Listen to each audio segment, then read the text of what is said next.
Le programme de reboisement des arbres fruitiers lancé depuis 2017 par la jeunesse ouvrière chrétienne, JOC, une des branches du mouvement ouvrier chrétien du Congo, MOC, Nord le Grand Bandindu, sur initiative de Claude Kitoko, son accompagnateur adulte, évolue dans de bonnes conditions. Des observateurs avertis saluent l'action qui, selon eux, contribuera efficacement à améliorer l'environnement et lutter, peu à peu, contre le réchauffement climatique. Cette structure basée à Kikwit, ville économique de la province du Kwilu dans le sud-ouest de la République démocratique du Congo, RDC, réalise ses activités de reboisement dans certains sites dûment choisis. Et cela pour lutter également contre l'insécurité alimentaire, créer des sources de revenus et combattre les érosions, car ces lieux, disent les spécialistes de développement durable, connaissent une désertification lente, les forêts étant en train de disparaître petit à petit avec toutes les conséquences que cela entraîne dans la vie des humains. Nous voyons une désertification lente, les forêts sont en train de partir, cette conséquence entraîne le réchauffement climatique qui influence la vie des hommes. Il existe un système de respiration entre l'homme et la plante. Il y a échange de l'oxygène et de dioxyde de carbone qui risque d'être interrompu, explique un environnementaliste. Il affirme que Kikwit était jadis entouré des grandes forêts qui ont cédé la place à la savane. Le débit de certains cours d'eau baisse car la régularisation des sources d'eau est fonction de son environnement.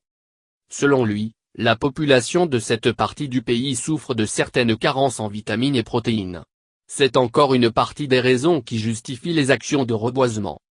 Nous venons de lancer cette opération par des arbres fruitiers il y a une année dans certains sites de nos partenaires à savoir, Kikoti dans une concession des Sœurs Moniales de Mvanda, Kibagu chez les Sœurs Annonciades, Kabashi, un terrain accidenté du versant de la rivière Louini Kikwit, Kikongo dans le périmètre marché du MOC, indique Kitoko.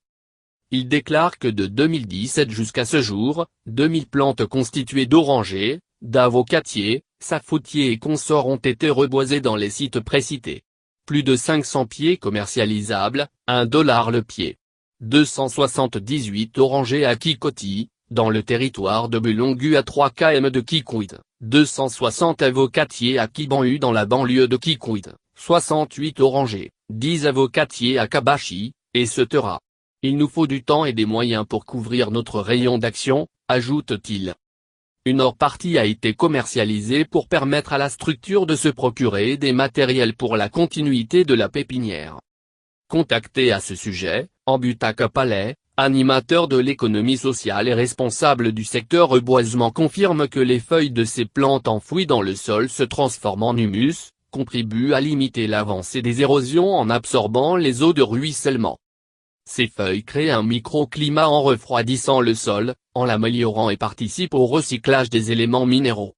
Les plantes servent de brise-vent et constituent d'alimentation pour la vie humaine et animale. Il faut attendre moins 5 ans pour palper les résultats de ces activités, la récolte. Il faut noter que l'activité permettra à cette association de générer des recettes lors de la vente de ses produits dans les jours à venir. Le MOC est la première structure dans le Grand Bandindu qui a un verger de plus de 800 plantes, conclut le permanent du MOC.